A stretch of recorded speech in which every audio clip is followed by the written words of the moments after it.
This is Alan Seaborn from Winning at Home. Welcome to In Progress, a podcast about faith, life, and how we grow. And for this episode, I want to share a passage that I actually talked about not too long ago. I was talking about just kind of reframing and recentering our lives on the things that are important to God. And so in Mark chapter 12, starting in verse, 28, one of the teachers of the law came and asked Jesus, of all the commandments, which is the most important? The most important one, answered Jesus, is this: Hear, O Israel, the Lord our God, the Lord is one. Love the Lord your God with all your heart and with all your soul and with all your mind and with all your strength. And he goes on, I'm not going to talk about this part of it, but he goes on and says, the second is this: love your neighbor as yourself. There is no commandment greater than these. And like I say, I talked about this not too long ago. I don't know, it's probably 10 or 15 episodes ago. And this was something that God was kind of reminding me of. If Jesus says these are the top two things, right, that God cares about, how are we doing on that? And I encouraged all of us to take a look at, okay, where and how am I living this out? And recently, this is something that has popped back in my head again. And so what I did is I thought, okay, what is the difference or the distinction between when he says, love the Lord your God with all your heart, soul, mind, and strength? What's the difference between heart, soul, mind, and strength? Now, we hear it, and you could probably lay out, for the most part, what you initially think, what the knee-jerk reaction is, what the distinction between those four things is. And for the most part, you would have it pretty right. Not you, but me too, because I was kind of thinking through what this was before I did a little bit of digging into. So I took 2 years of New Testament Greek when I was in school. And at one point, I not like great at it, but I was decent. Okay, so I knew, the Greek pretty decent. Like, I would see words and go, yeah, I think I know generally what that's talking about. There are different verb tenses and endings, and you don't care, but there's all this different kind of stuff. And I wasn't like proficient in that to the degree that I probably should have been after 2 years of it. But I could usually read through and kind of get a gist of like, yeah, I know that word. I know that word. I know that word. Okay, let me try to make sense of this. So it's been a while. I graduated in 2009. So I still have, though, a couple of my tools and resources, and I have this Greek concordance that is probably 3 or 4 inches thick. It's an intense book. And so what it does is it gives, I forget if this book was only based on biblical Greek or if it was just ancient Greek in general. I think it's just ancient Greek in general. So it's basically a dictionary of all these words. And so what I did is I went through and I looked at, okay, what are the Greek words here when Jesus says heart, soul, mind, and strength? What are the Greek words that were used as Mark was writing this? And so I went through and I looked, and I saw some distinctions in there because this wasn't, I said it's a kind of like a dictionary.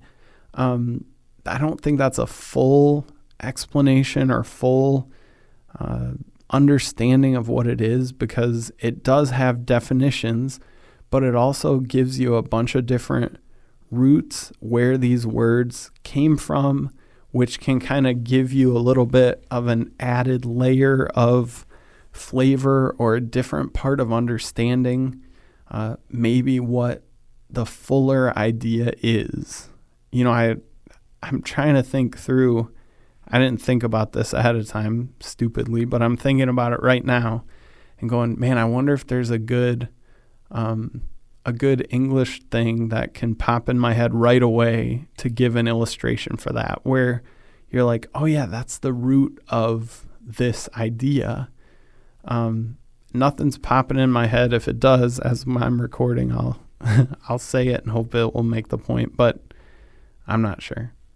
So anyway, I want to jump in and take a look at what I saw as I was looking at what these Greek words are saying. And for heart, really, a lot of what we initially think of is what Mark was getting at here with the Greek word that he chose.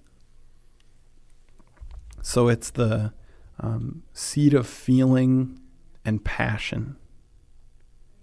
And so with it, there's definitely, like we're imagining, there's the emotional component, there's the intensity component, there's the passion. I know that's one of the words that I read in the definition, but it's kind of what we think when we initially think of what would it look like to love the Lord your God with all your heart. It really is feeling and passion and what we're naturally kind of drawn toward, what we have an affection for, an affinity for. Love God with all of that. And then he goes on, and with all your soul. And what that word in the Greek is talking about and pointing to is this idea of breath or life or your vital force, your vitality, your what makes you alive, right? Love the Lord your God with all of your passion and feeling and emotion, and also with your very breath, with what gives you life, with, in some ways, like your, I don't know about energy, because I think that is going to connect in a little more with this last one, with strength, but with what makes you kind of idea. And the next word, with all your mind, that's our purpose, our intention, our thoughts.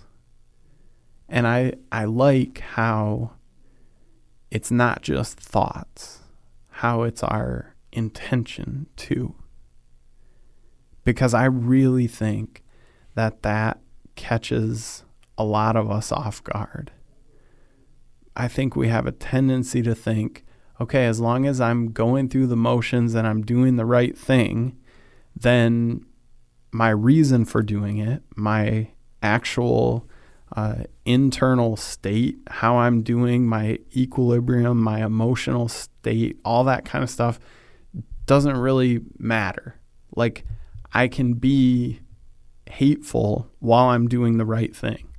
I can be bitter while I'm giving money. I can, if we think about what this looks like on a practical level, we know that I don't know about it's easy, but it's definitely doable to do the right thing, but not be in the right spot internally.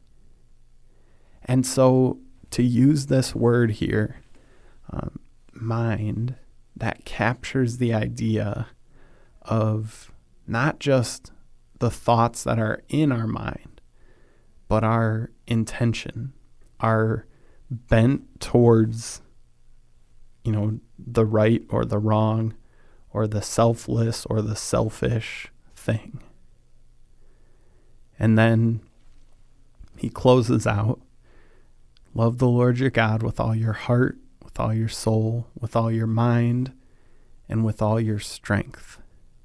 And that word strength, some of the words that initially popped up as I was looking into the definition were the ones that we're initially thinking of. Might or power. But it also had this connection to the idea of armies or troops, kind of as what a military commander would be sending to one particular spot, or would be leading on a charge, or would be whatever. And I loved that idea, kind of thinking of like marshaling your troops, not because I'm into army stuff or anything like that, but because I thought back on, living at that time, what would troops have entailed? Well, I think that would have been security. I think that would have been stability. I think that would have been, in many ways, kind of what you rely on. And when I think about what that would mean, to love God with all of our strength, with all of our might, with all of our power, with all of our, it's a weird one to say, but with all of our troops, with the things that really we feel like set us up for success, right? Because I know that I don't rely on troops in my day-to-day life, but I do have stuff that I really rely on. And I do have things where I find security and I find stability. And as I looked at this Greek word talking about strength, I started thinking about the different things that I lean on, rely on, trust in, find strength in. And I kind of started asking myself, how am I doing loving God with all that? And so I want to ask each of us to ask that exact question. How am I doing loving God with my whole heart, with my feeling and passion? How am I doing loving God with my whole soul, with all of my breath or my life or my vitality? How am I doing loving God with my mind, with my thoughts, but also with my intentions or with my purpose? How am I doing loving God with my strength, with my might or my power, or with my troops? I know it's a weird one, but with the stuff I lean on, with the things I find security in, how am I doing loving God with all of these things? And obviously, we're going to realize that in one or two or three or four of those categories, we have to admit we're not loving him with all. And so what we need to do, you remember someone asked Jesus, what is the most important commandment? Of all the commandments, what's the most important one?